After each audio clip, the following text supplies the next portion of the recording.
درود پاک بآواز بلند۔ الصلاۃ والسلام علیک یا سیدی یا رسول اللہ، الصلاۃ والسلام علیک یا سیدی یا حبیب اللہ۔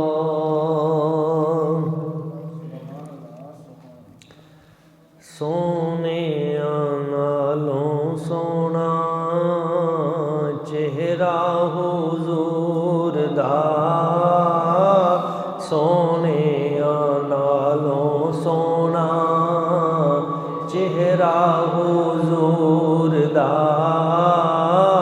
مولا ویکھا دے سانو جلوہ حضور دا، مولا ویکھا دے سانو جلوہ حضور دا، سونے نالوں سونا مکی مدنی جیا سونا، رب نے نہ ہور بناونا، مکی مدنی جیا سونا، رب نے نہ ہور بناونا، وکھرا بنایا سب تو نقشہ حضور دا، وکھرا بنایا سب تو، وکھرا بنایا سب تو نقشہ حضور دا، سونے نالوں سونا مکھڑا حضور دا، مولا ویکھا دے سانو چہرہ حضور دا، چومن والیاں سب تھاواں ٹھنڈیاں روزے دیاں چھاواں، چومن والیاں سب تھاواں ٹھنڈیاں روزے دیاں چھاواں، ایناں اکھیاں نل ویکھاں روضہ حضور دا، میرے مولا ایناں اکھیاں نل ویکھاں روضہ حضور دا، سونے نالوں سونا چہرہ حضور دا، موڈے تے کملی کالی میرے آقا مصطفیٰ کریم صلی اللہ علیہ وآلہ وسلم، آیا امت دا والی موڈے تے کملی کالی، آیا امت دا والی موڈے تے کملی کالی، سارے نبیاں تو اچا رتبہ حضور دا، سارے نبیاں تو اچا رتبہ حضور دا، سونے نالوں سونا چہرہ حضور دا، زہرا تے حیدر صفدر نالے شبیر تشبر، زہرا تے حیدر صفدر نالے شبیر تشبر، بڑیاں شاناں والا کنبہ حضور دا، بڑیاں شاناں والا کنبہ حضور دا، ونڈن پہ رحمت رب دی، وما ارسلناک الا رحمت للعالمین، ونڈن پہ رحمت رب دی، بھر دے پہ جھولی سب دی، ونڈن پہ رحمت رب دی، بھر دے پہ جھولی سب دی، منگدا رو رو کے جامی صدقہ حضور دا سونے نالوں سونا چہرہ حضور دا مولا بھی کھا دے سانوں جلوہ حضور دا۔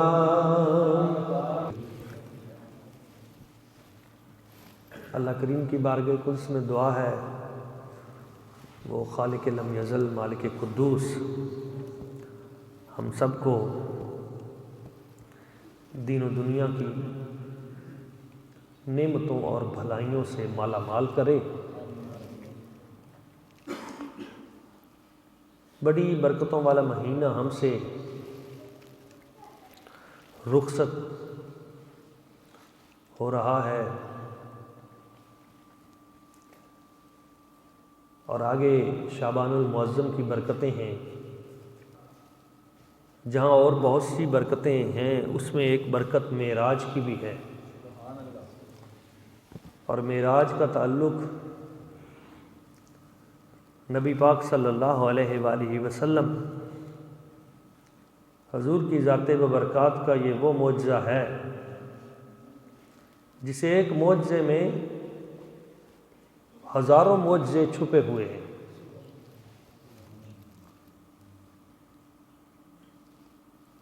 ذرا تصور کریں، مکہ مکرمہ کی سختیاں ہیں، کفار مکہ کا غلبہ ہے، صحابہ اکرام کو پریشان کیا جا رہا ہے، جو کلمہ طیبہ پڑھتا ہے اسے شہید کیا جاتا ہے، رستوں میں کانٹے بچھائے جاتے ہیں، وجود پہ اجڑیاں رکھی جاتی ہیں۔ حضور اسی پریشانی کے عالم میں طائف جاتے ہیں۔ طائف کے لوگ سفاکی اور درندگی کی انتہا کر دیتے ہیں، پتھروں کی بارش ہوتی ہے جس میں مبارک خون سے بھر جاتا ہے۔ اتنے دکھوں کے بعد میرے آقا کریم صلی اللہ علیہ وآلہ وسلم حضور کا غم کم نہیں ہوتا اور بڑھ جاتا ہے۔ کہیں شیب ابی طالب کی قید ہے، 3 سال تک شیب ابی طالب کی گھاٹی میں قید و بند کی صعوبتوں میں رکھا گیا، کھانا پینا بند کر دیا گیا، تکلیفیں دی گئیں، بچوں کے بلکنے کی آوازیں آتی ہیں، ماؤں کا دودھ ختم ہو چکا ہے۔ اس کربناک ماحول میں نبی پاک صلی اللہ علیہ وآلہ وسلم آپ کے خاندان میں 2 ہستیاں ہیں جو ہر لمحے حضور کا ساتھ دے رہی ہیں۔ خصوصی طور پہ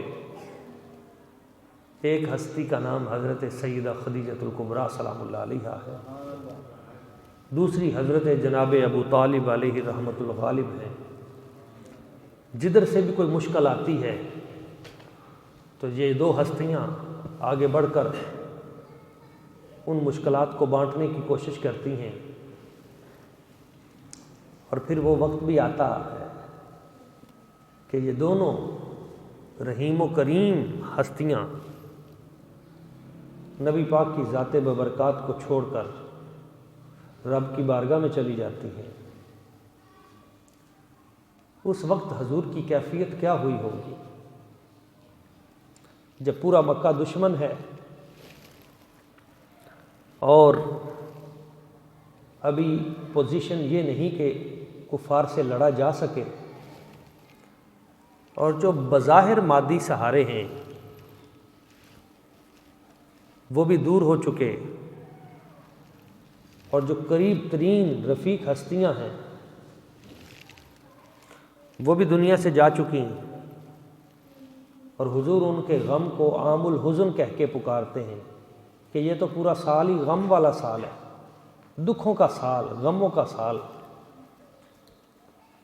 پریشانیوں کا سال،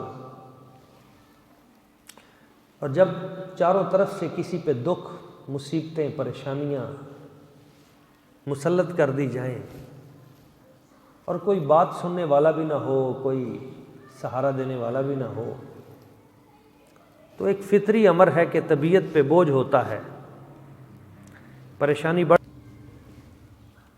تو رات کو میرے آقا کریم صلی اللہ علیہ وآلہ وسلم عبادت کے بعد جب بستر پہ دراز ہوئے، سخت اندھیری رات تھی، دشمنوں کا پہرا تھا، غموں کی کربناک رات میں میرے آقا کریم صلی اللہ علیہ وآلہ وسلم کی آنکھوں سے آنسو بہہ نکلے۔ وہ آنسو جب رخسار پہ آئے، اسی غم کی کیفیت میں حضور کو نیند آئی۔ اللہ کریم نے فرمایا، پیارے جبریل، آج ہمارا حبیب بہت دکھی ہے، آؤ ان کا دکھ تقسیم کریں، ان کی پریشانیاں دور کریں۔ جب کوئی بہت زیادہ پریشان ہوتا ہے، بیمار ہوتا ہے، پریشانی کا شکار ہوتا ہے، تو ڈاکٹر کہتے ہیں اسے کوئی خوبصورت جگہ دکھاؤ، اس کی توجہ بانٹ دو،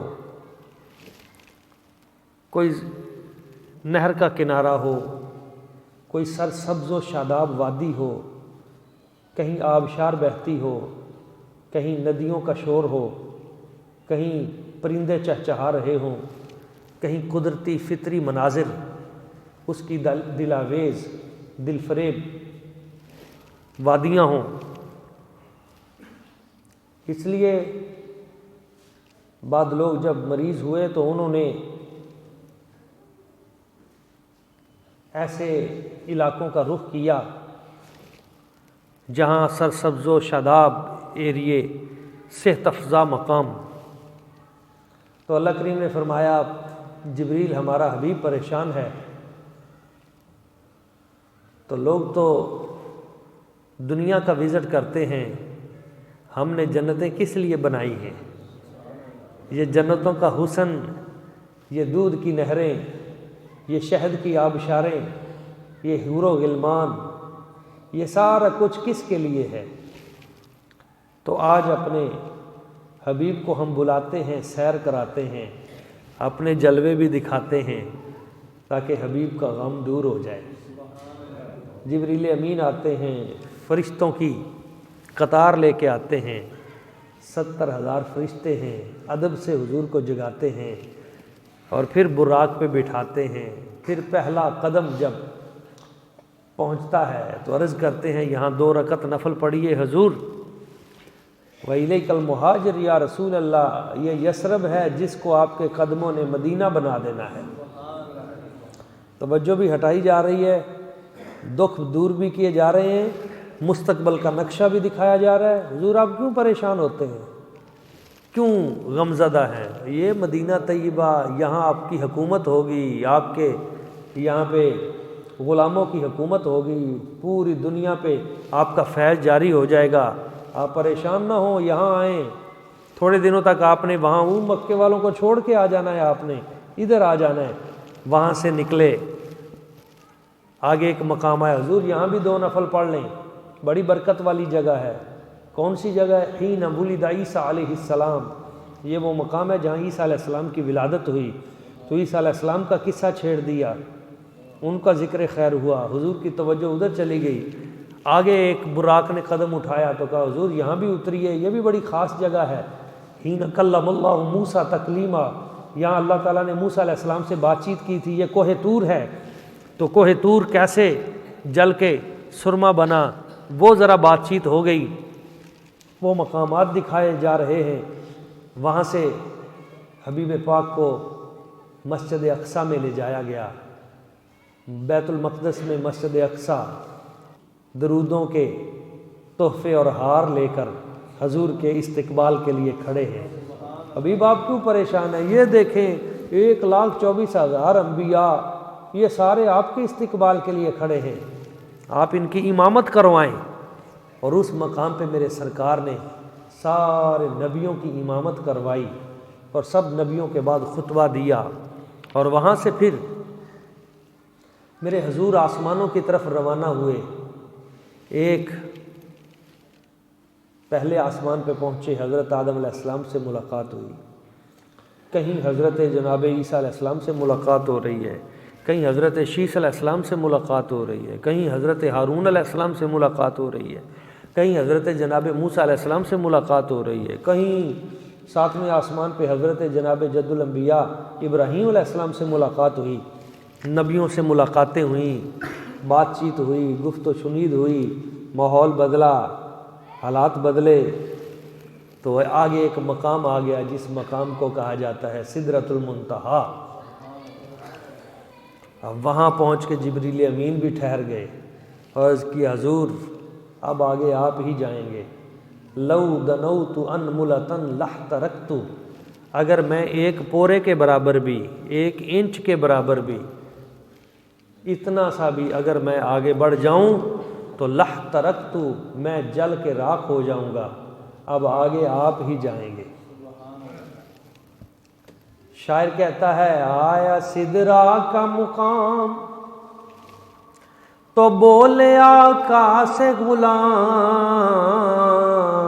آیا سدرا کا مقام تو بولے آقا سے غلام، کہ آگے بڑھ سکتا نہیں تیرے قدموں کی قسم، اللہ اب کر دو کرم، آقا اب کر دو کرم۔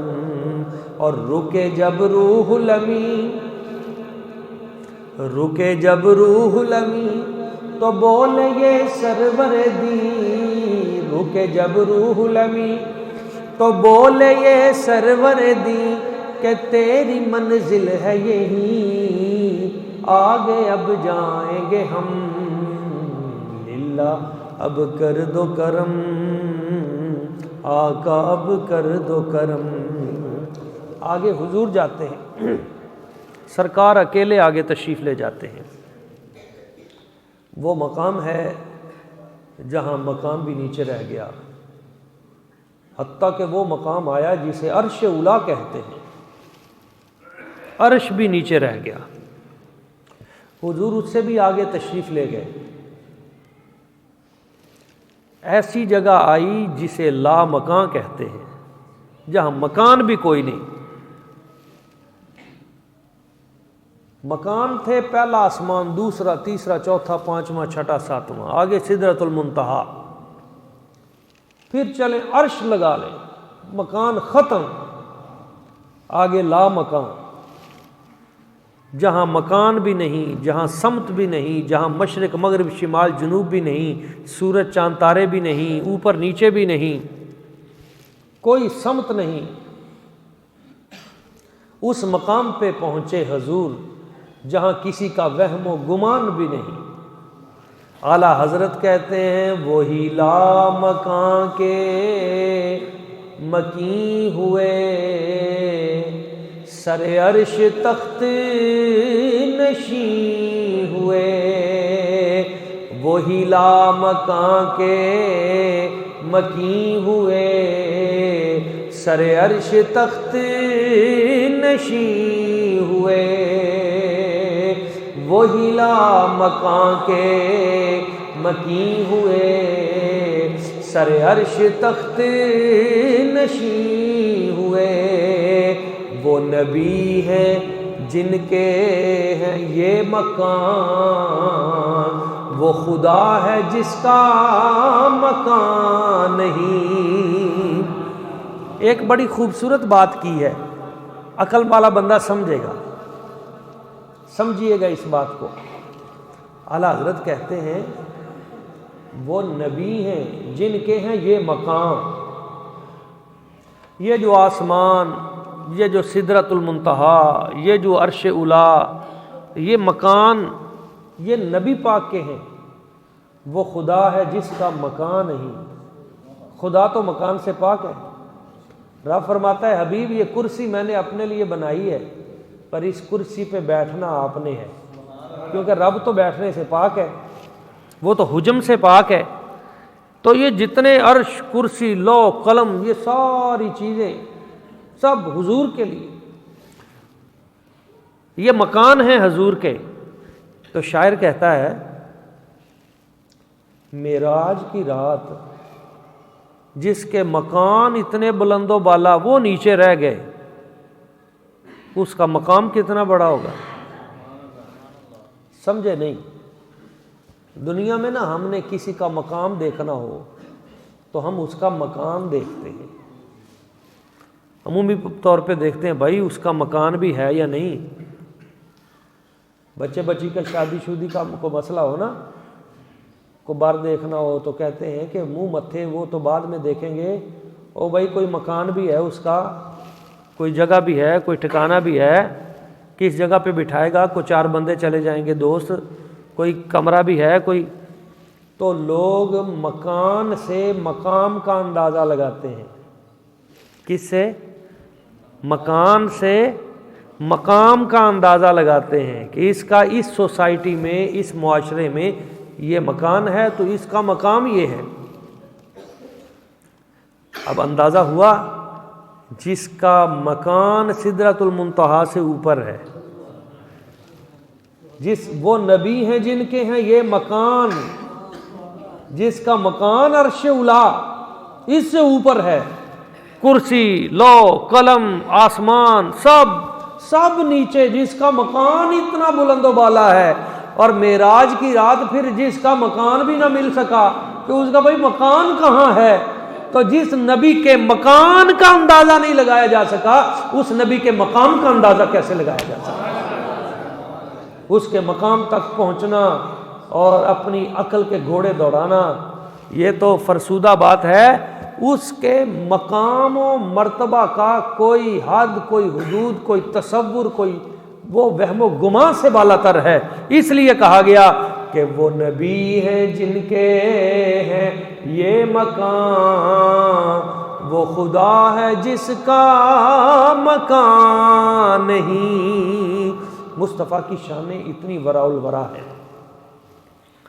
اب دیکھیں اس مقام خاص میں جب حضور پہنچے، جہاں نہ کوئی مکان تھا، نہ کوئی فرشتہ تھا، نہ کوئی، تو وہاں پہ آواز آئی کف یا محمد فإن ربک یصلی، کف یا محمد صلی اللہ علیہ وسلم، اے محمد پاک ٹھہر جائیے، اب ذرا رک جائیے، فإن ربک یصلی، آپ کا رب آپ پہ درود پڑھ رہا ہے۔ فکان قاب قوسین او ادنی، وہ مقام خاص آیا کہ فرمایا پھر جیسے 2 کمانیں تھیں، 2 کمانوں کا فاصلہ، او ادنا، بلکہ اس سے بھی فاصلہ بھی کم ہو گیا۔ کمانیں آپ دیکھیں ہیں جیسے وہ تیر چلاتے ہیں تو وہ کمان ہوتی ہے، تو اس سے بھی فاصلہ کم۔ اب اس فاصلے کی کون تشریح کرے اور کون اس بات ہوئی؟ ہاں رب نے قرآن میں فرما دیا فَأَوْحَىٰ إِلَىٰ عَبْدِهِ مَا أَوْحَىٰ، میری میرے بندے کے ساتھ بات چیت ہوئی، تمہیں اس سے کیا، میں جانوں میرا حبیب جانے، وہ ہماری راز کی بات ہے۔ آہا، جلوے تیرے عام ہو گئے، جلوے تیرے عام ہو گئے،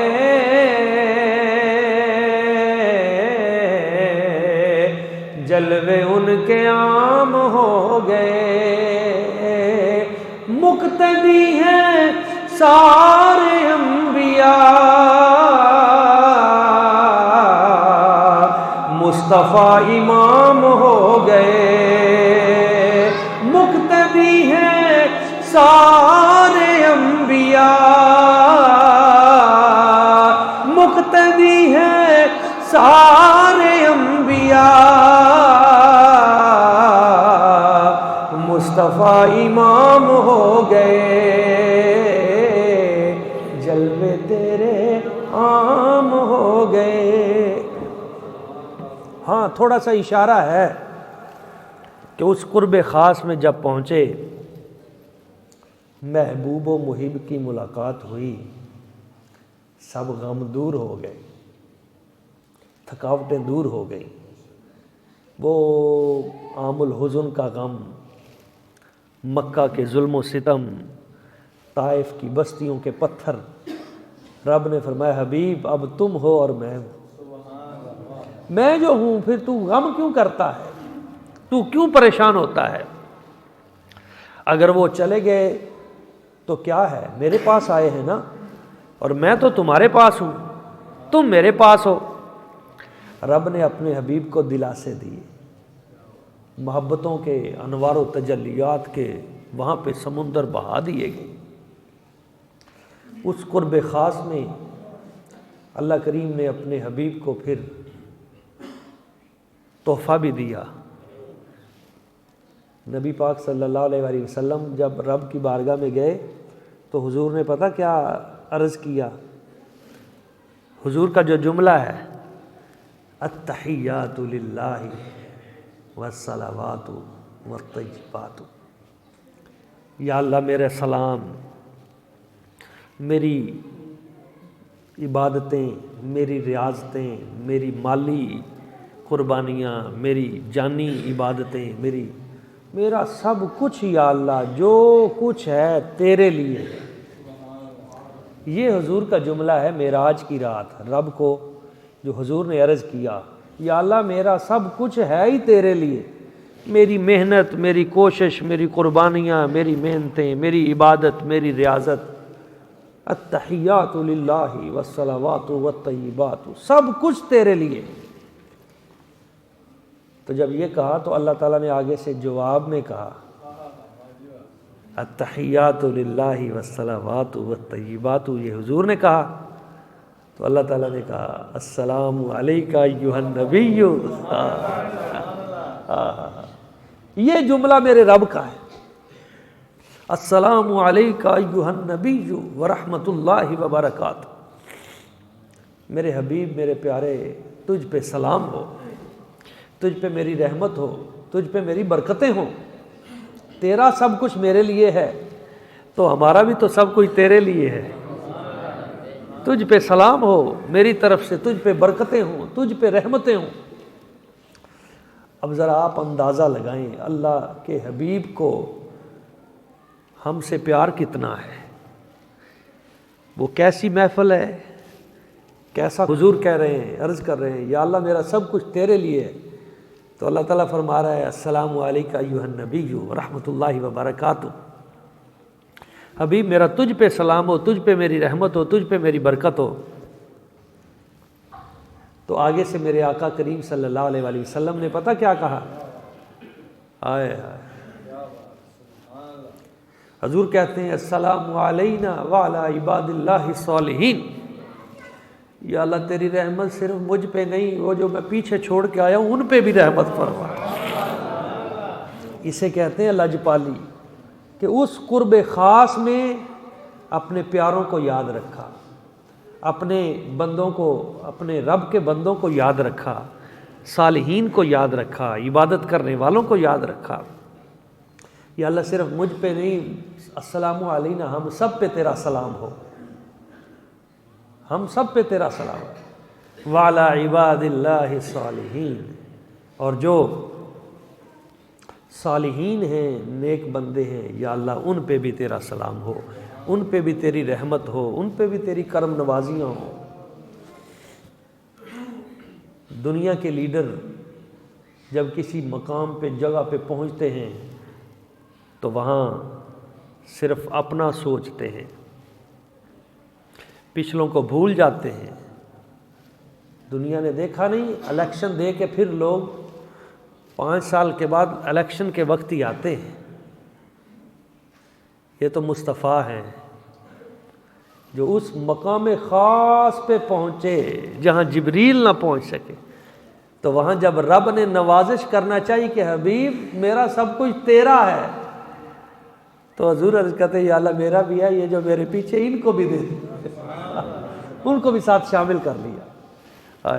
یہ حضور ہیں، اور یہ حضور کے اخلاق حسنہ ہے۔ اس سے آپ اندازہ لگائیں کہ حضور بانٹتے ہیں، کرم نوازیاں فرماتے ہیں۔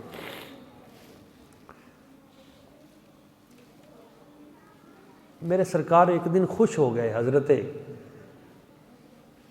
سیدہ عائشہ صدیقہ رضی اللہ تعالیٰ عنہ ام المومنین پہ کسی بات پہ خوش ہوئے، تو خوشی کے عالم میں سرکار نے فرمایا عائشہ مانگ کیا مانگتی ہے، تو جو مانگے گی تجھے دیا جائے گا۔ عرض کی حضور اگر آپ اجازت دیں تو میں اپنے ابا جی سے مشورہ نہ کر لوں؟ سرکار نے فرمایا کر لو، صدیق اکبر کی بیٹی ہیں۔ ابا جی حضور بڑے راضی ہیں، سرکار نے فرمایا مانگ کیا مانگتی ہے، تو مجھے بتاؤ میں کیا مانگوں؟ فرمایا میری بیٹی یہ دنیا کی کوئی چیز نہ مانگنا، یہ دولت، یہ دنیا، یہ چیزیں یہ یہاں رہ جانی ہے، مانگنا ہے تو کوئی علم کی چیز مانگ، کوئی بڑی چیز۔ ابا جی بتاؤ کیا مانگوں؟ تو میں حضور سے عرض کرنا آقا وہ معراج کی رات آپ کی اور اللہ تعالیٰ کی جو خفیہ بات چیت ہوئی ہے نا، اس میں سے کوئی ایک آدھا راز دے دیں، کوئی ایک راز دے دیں۔ عائشہ صدیقہ رضی اللہ تعالیٰ عنہ ام المومنین حاضر ہوئیں، حضور معراج کے رازوں میں سے کوئی ایک راز۔ حضور نے فرمایا صدیق اکبر نے مانگی بھی تو بڑی گہری چیز مانگی، تو فرمایا ہاں ایک راز یہ ہے معراج کے رازوں میں سے، اور بھی بڑے راز ہیں، ایک یہ ہے میرے رب نے مجھے فرمایا ہے حبیب آپ کی امت میں سے جو شخص دو ٹوٹے ہوئے دلوں کو جوڑ دے گا، دو لڑے ہوئے خاندانوں میں صلح کرا دے گا، میں اس کا حساب نہیں لوں گا، قیامت والے دن بغیر حساب کے جنت عطا کروں گا۔ سیدنا صدیق اکبر رونے لگے، رو پڑے، پوچھا ابا جی یہ تو خوشی والی بات ہے، جو دو لوگوں میں صلح کرائے گا نیکی کی چاہیے، مسکرانا چاہیے، آپ رو رہے ہیں؟ فرمایا بیٹی میں روتا اس بات پہ ہوں جو لوگوں میں صلح کرائے جوڑے وہ تو بغیر حساب کے جنتی، تو جو لوگوں کو توڑے، جو لوگوں میں لڑائی کروائے، جو فتنہ بھڑکائے، جو لوگوں کے اندر رنجشیں پیدا کرے، طلاقیں دلائے، آپس میں لوگوں کو جنگیں کروائے، تو وہ پھر بغیر حساب کے دوزخ میں بھی تو جائے گا۔ میرے سرکار نے اس رات ہمیں نماز کا تحفہ عطا کیا۔ دوستو معراج ہے عروج، رب کی بارگاہ کا قرب، تو یاد رکھیں رب کی بارگاہ کا قرب مسجد میں ہے۔ معراج رب نے جب شروع کی من المسجد الحرام الی المسجد الاقصی، مسجد حرام سے مسجد اقصی، رب تک پہنچنے کا جو شارٹ کٹ رستہ ہے من المسجد وہ مسجد سے ہے۔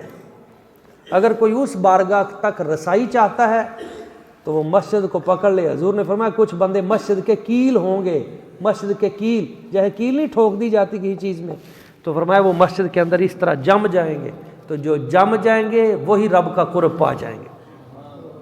تو اس قرب کو چاہیے تو ہم اپنا تعلق مسجد کے ساتھ مضبوط کر لیں، دین کے ساتھ مضبوط کر لیں، قرآن مجید کے ساتھ، اور اس رات کا جو تحفہ ہے وہ نماز ہے، اور بندہ اپنے رب سے سب سے زیادہ قریب سجدے میں ہوتا ہے۔ اللہ تعالی ہمیں ان باتوں پہ عمل کی توفیق عطا فرمائے۔